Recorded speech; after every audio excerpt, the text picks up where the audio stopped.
দেখেন শান্তি কাকে বলে, নদীর পাশে কি সুন্দর বাতাসের মধ্যে সে ঘুমাচ্ছে। এটা হচ্ছে ঠিক দুপুরের একটা চিত্র। দুপুরবেলা যখন প্রচন্ড রোদ, চারিদিকে তেমন কেউই থাকে না। আজকে বের হলাম একটু হাঁটার জন্য, রোদ্রের মধ্যে দেখি কেমন লাগে। দেখেন পানির মধ্যে সূর্যের আলো যখন পড়ে তখন চিকচিক করতে, আর আকাশে একদম নীল ছকছক করতেছে। আজকের দিনটা খুবই সুন্দর, পানি ভরে গেছে বুড়িগঙ্গার। পানি ভরে গেছে জন্য পানিটা দেখেন ঘোলা ঘোলা হয়ে গেছে, খুব সুন্দর লাগতো। ইচ্ছা হচ্ছে এখনই যে গোসল করি। আর এখানটার পাশেই দেখেন এই জায়গাটা, এখানে একটা লোক ঘুমিয়ে আছে। চিন্তা করা যায় এত সুন্দর পরিবেশ এবং থমথমে, মানে এখানে কোনো মানুষই নেই। এখানে একটা ওয়ালের বাউন্ডারি দেওয়া, এর বাইরে মানুষ যায় না। এই ওয়ালের বাউন্ডারি ওই পাশে রাস্তা, মানুষ যাচ্ছে। আর এই পাশে দেখেন সুন্দর একটা ঘর বানিয়ে একটা লোক ঘুমাচ্ছে। তার পাশে দেখেন অনেকগুলো কুকুর আরামে ঘুমাচ্ছে, সামনে নদী, সুন্দর ঠান্ডা বাতাসের মধ্যে ঘুমাচ্ছে। আসলে সুখ কিনতে কিন্তু অনেক টাকার প্রয়োজন হয় না, 2 টাকা দিয়েও সুখ কেনা যায়, আবার 2 কোটি টাকা দিয়েও সুখ কেনা যায় না। সুখটা আসলে আমরা সুখের দাম বাড়ায় ফেলি। সুখের দাম যদি আমরা কমে রাখতে পারি, তাহলে কিন্তু এই সামান্য একটা দৃশ্য দেখেও কিন্তু অনেক সুখী হওয়া যায়।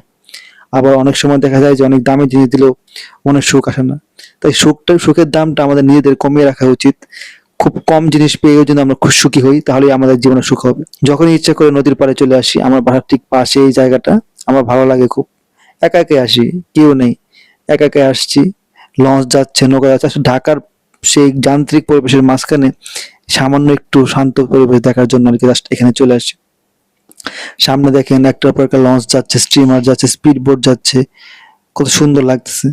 আমার কাছে খুব ভালো লাগে। আমি এখানে আসি, দাঁড়িয়ে থাকি কিছুক্ষণ, আবার চলে যাই। তো আপনারাও ইচ্ছা করলে পারেন সুখটাকে কম টাকায় কেনার জন্য, আমার মতো। এখানে আসি কিছুক্ষণ, এটাই আমার সুখ, এটাই আমার ভালো লাগে। এত বেশি কিছুর প্রয়োজন পড়ে না। উপরে আকাশ, নিচে পানি, পরিষ্কার। গ্রামের কিছুক্ষণের জন্য মনে হয় গ্রামে চলে আসছি। দেখেন এখানে একটা ভ্যান গাড়ি আছে, এটা হচ্ছে ভ্রাম্যমাণ একটা দোকান।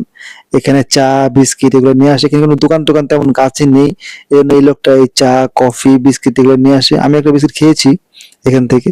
এটার পাশেই কিছু লোক, নৌকার মাঝি, এরা কার্ড খেলতেছে। এরাই এখান থেকে সাধারণত চা, বিস্কিট, সিগারেট এগুলো নিয়ে খায়। আমার কাছে আজকে পরিবেশটা অন্যরকম লাগতেছে। আবার হঠাৎ করে যেমন কেমন মেঘলা হয়ে যাচ্ছে। দেখেন এখন মেঘলা হয়ে গেছে, এখন একদম আকাশ একদম মনে হচ্ছে যে কিছুক্ষণ পরে বৃষ্টি আসবে। রোদ নেই, আবার ওই যে দূরে দেখেন ওখানে কিন্তু ঠিকই রোদ আছে। এখানে রোদ নেই কিন্তু ওখানে রোদ আছে, মানে সব মিলিয়ে আজকের দিনটা খুব সুন্দর। এই রোদ, এই আবার ছায়া। আর যে স্টিমার গুলো যাচ্ছে, তারপরে যে মালবাহী নৌকাগুলো যাচ্ছে দেখেন, একদম ভরা, মাল দিয়ে ভরা। এগুলো হচ্ছে বালি নিয়ে যাচ্ছে। এইটা হয়তো বা সিলেট থেকে আসছে, কারণ এগুলো পাহাড়, পাথর গুঁড়ো করা যে বালিগুলা, সেই বালিগুলা, এই জিনিসগুলো এগুলো নিয়ে আসছে ঢাকা, হয়তো বা কোনো কাজে লাগবে। ভরপুর পানি বুড়িগঙ্গা, একদম পানি আর পানি। আকাশ